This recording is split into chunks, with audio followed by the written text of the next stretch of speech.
Hi, herzlich willkommen auf tubalernen.de. Ich bin Raimund, dein Online-Tuba-Lehrer, und heute geht es noch einmal um das Thema Doppelzunge, und zwar so um Zugänge zur Doppelzunge. Denn einige von euch haben mir berichtet, dass es ihnen wirklich schwer fällt, die Doppelzunge überhaupt zu spielen.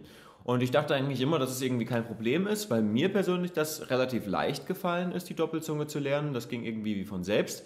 Aber so ist das nun mal. Den einen fällt das eine leicht, den anderen das andere. Und dementsprechend habe ich mich nochmal ein bisschen schlau gemacht, wie das überhaupt genau physiologisch funktioniert und wie man eben da einen guten Zugang finden kann, um sich eben die Doppelzunge drauf zu schaffen.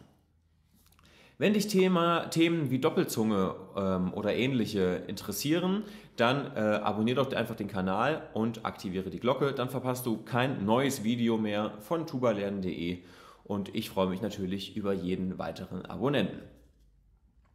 So, das Hauptproblem, was ich ausmachen konnte zum Thema Doppelzunge, ist, dass es immer noch viele Tubisten gibt, die nicht richtig artikulieren. Das heißt, die überhaupt nicht mit dem Zungenstoß artikulieren.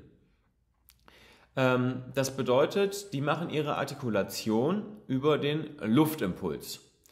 Und wenn man irgendwie nicht so allzu anspruchsvolle Sachen spielt, kann das eine ganze Zeit lang funktionieren, dass man nur mit dem Luftimpuls artikuliert. Und gerade wenn man irgendwie in einem größeren Laien-Ensemble spielt, zum Beispiel in einem Posaunenchor oder in einem Blasorchester, wo viele zusammenspielen und vieles sich überdeckt und sowieso alles nicht so hundertprozentig stimmt, dann kann das auch sein, dass es gar nicht auffällt, dass das einfach jahrelang falsch gemacht wurde.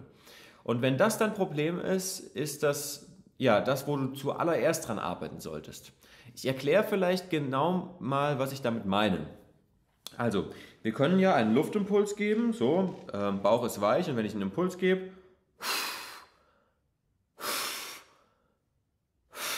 so startet ja meine Luft. Das ist ja ganz normal. So, aber wenn ich jetzt jeden einzelnen Ton so anstoße, ist das furchtbar ineffizient. Also so ungefähr so.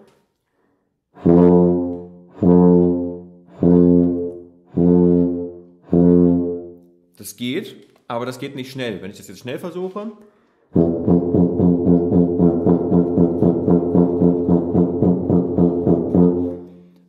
ist das irgendwie so das Maximum. Also mehr geht nicht. Vielleicht geht noch ein bisschen schneller. Nicht so richtig. Die Art und Weise, wie wir wirklich artikulieren müssen, ist eine andere, denn die Zunge muss unsere Artikulation machen. Das heißt, der Luftstrom muss konstant sein. Das heißt, wir haben einen Luftstrom, und was die Zunge macht, ist einfach nur kurz nach oben gehen und den Luftstrom unterbrechen. Das heißt, hier bleiben wir aktiv ausatmen.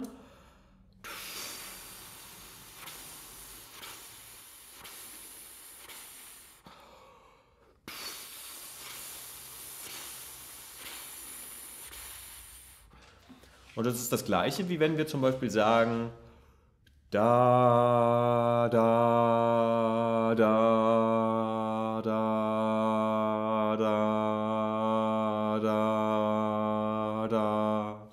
Das heißt, die Zunge geht praktisch immer nur ganz kurz nach oben und unterbricht die Luft. Kein Mensch würde sagen, da, da, da, da, da, sondern das funktioniert nur mit der Zunge. Da, da, da, da, da, da. Das ist das allererste, was total wichtig ist. Also die Zunge darf nur der Unterbrecher sein. Wenn du dazu nochmal ein paar spezielle Übungen brauchst, ganz essentielle Übungen, dann schau doch mal in meinen Videokurs Fundament rein. Da sind solche Übungen drin. Da geht es um wirklich ganz grundlegende Dinge wie Einatmen, Ausatmen, um den Zungenanstoß und so weiter. Also Fundament ist da ein guter Kurs für. Kannst du gerne reinschauen. Also das ist das Wichtigste, dass der Impuls nicht über die Luft kommt, sondern dass wir mit der Zunge den Luftstrom unterbrechen. Sonst nichts. Und dann der zweite Teil, wenn du das schon kannst, das können schon die meisten, aber bei manchen ist allein das schon das Problem, dass die Doppelzunge nicht funktioniert. Aber wenn du das schon kannst, dann musst du dir bewusst machen, wo kann die Zunge überhaupt den Luftstrom unterbrechen. Und dafür ist es hilfreich, mal die Laute N und NG zu sagen. Also N, und beim N ist die Zunge hinter den oberen Schneidezähnen, also praktisch ganz vorne am Gaumen, geht die Zunge gegen den Gaumen und unterbricht da die Luft. Und wenn wir NG sagen, dann ist die Zunge hinten am weichen Gaumen, also kurz bevor der Rachen beginnt, geht die Zunge gegen den Gaumen. Und das sind eigentlich die beiden Stellen, wo wir die Luft unterbrechen können. Das und das Und bei dem und ist es schön, dass die Luft ja trotzdem weiterfließen kann, weil das ja ein Summlaut ist. Also man kann das hier stimmhaft sagen.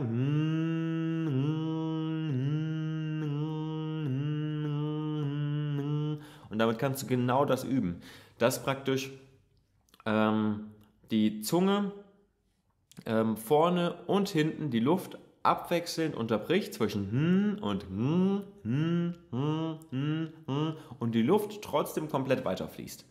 Das ist eine sehr, sehr gute Übung, um sich das bewusst zu machen, wo kannst du es überhaupt unterbrechen. Es geht auch noch an L, aber das L, das merkst du schon vom Klang her, ist sehr viel offener und schließt eben die Luft gar nicht so stark. Aber man kann auch tatsächlich mit L artikulieren, dann hat man so eine ganz leichte Klangveränderung. Das geht zum Beispiel gut in schnellen Tonleitern oder so. Man kann halt statt jetzt da,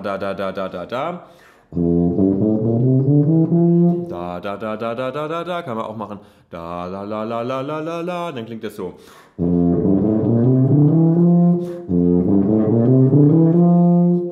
Und das ist dann einfach noch sehr viel weicher als dieses D. Genau, und dieses N vorne entspricht dann den Lauten D und T, also D und T. Ein weiches D, D und ein hartes T, T. Der Unterschied ist einfach nur, wie fest die Zunge da vorne dran drückt und welchen Luftimpuls du dahinter brauchst, um den Laut dann auszulösen. D, D, D, D ist ganz weich und T, T, T ist ganz hart. Das heißt, beim T geht die Zunge ziemlich hart vorne dagegen und dann kommt das T, T, T und beim D ist es relativ weich dran, dann geht das D, D, D. Und das gleiche ist hinten bei dem NG, bei dem da haben wir nämlich die verwandten Laute G, G und K, also das weiche G und das harte K. Das heißt, die Zunge geht praktisch hinten an den Gaumen dran, so, und wenn es weich dagegen kommt, dann haben wir ein G, G, G, G und wenn sie hart dagegen kommt, dann drückt sie richtig dagegen. K, K, K, K. Und wenn du das sprichst, dann wirst du merken, dass du bei dem K automatisch mehr Impuls von deiner Stütze her geben musst, als bei dem weichen G. Also das ist praktisch so das, was du dir bewusst machen musst. Du kannst praktisch zwischen und die dann also wird zu D und T und wird zu G und K. Das sind praktisch die beiden Möglichkeiten, wo die Zunge die Luft unterbricht. Und bei der Doppelzunge wird dann eben genau das abwechselnd gemacht. Das heißt, wenn wir hier den Gaumen haben und hier haben wir die Zunge, dann haben wir D, G, D, G, D, G, D, G, D, G, D, G, D, G, D, G, D, G, D, G, D und so weiter. Und wenn du das sprechen kannst, dann kannst du auch versuchen, das zu spielen. Und um sich das dann beim Spielen gut wieder bewusst zu machen, also wenn du das praktisch mit der Zunge ein bisschen ausprobiert hast, mit dem und dann würde ich beim Spielen tatsächlich mit sehr harten Lauten anfangen. Das heißt wirklich mit T und mit K. Also es ist wirklich oder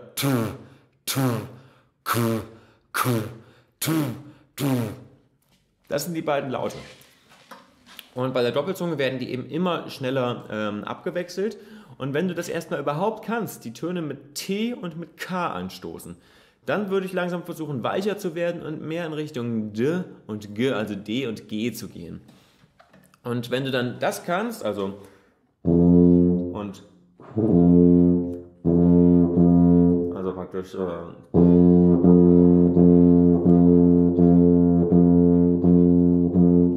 dann kannst du langsam schneller werden. Weil bei dem D und bei dem G wird die Luft ja nur ganz, ganz kurz unterbrochen. Das heißt, du kannst hier wirklich einen konstanten Luftstrom aufrechterhalten. Ich zeige dir das nochmal hier mit in den Bauch gebohrtem Finger.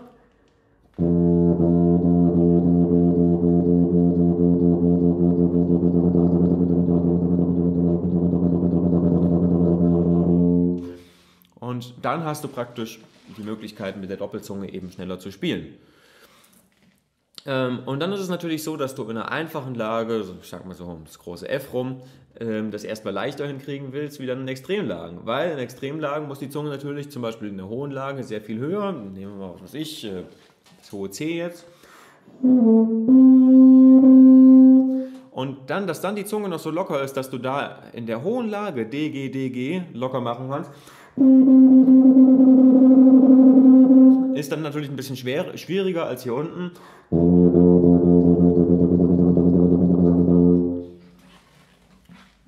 Genau, und das musst du dann eben einfach üben. Dafür helfen dir meine alten Videos, diese 3 Videos, Doppelzunge in 3 Schritten lernen oder so heißen die, wo ich einfach 3-mal eine ähnliche Übung mache und die dann immer schneller wird. Ich glaube, so in der Richtung war das. Genau, also fasse ich kurz zusammen. Hauptproblem ist, wenn du die Artikulation durch die Luft machst und nicht mit der Zunge. Deswegen übe erstmal wirklich dieses, dass die Zunge nur kurz nach oben geht, um den Luftstrom zu unterbrechen. Dann das zweite ist, mach dir die Stellen bewusst, wo die Zunge die Luft unterbricht. Vorne das N und hinten das und dann bist du ziemlich schnell beim D, G, D, G, D. Und dann beim Spielen fang ruhig mit den harten Konsonanten an. Ta, ta, ta und dann K, K, K. Und geh dann langsam ins Leichte über, damit du dann schneller werden kannst. Also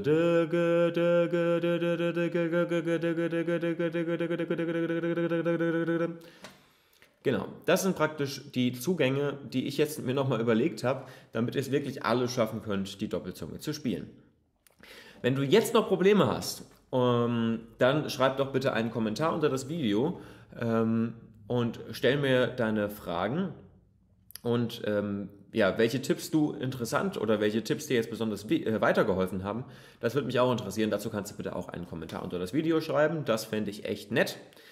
Genau, dann weiß ich nämlich auch, ob das Video jetzt wirklich gut war, ob es nochmal was gebracht hat. Ich hoffe schon. Und dann wünsche ich dir natürlich wie immer viel Erfolg beim Tuba-Üben und tschüss. Hi, wenn dir dieses Video gefallen hat, dann gib ihm doch bitte einen Daumen nach oben. Was? Du hast den Kanal noch nicht abonniert? Dann wird's aber Zeit. An dieser Stelle findest du mein neuestes Video. Hier findest du ein Video, das für dich besonders interessant ist. Und wenn du ansatztechnisch richtig fit werden willst, dann solltest du mal hier schauen, denn hier findest du meine 30 Tage Buzzing Challenge. Du hast die Wahl. Lass uns die Tuba zum Klingen bringen.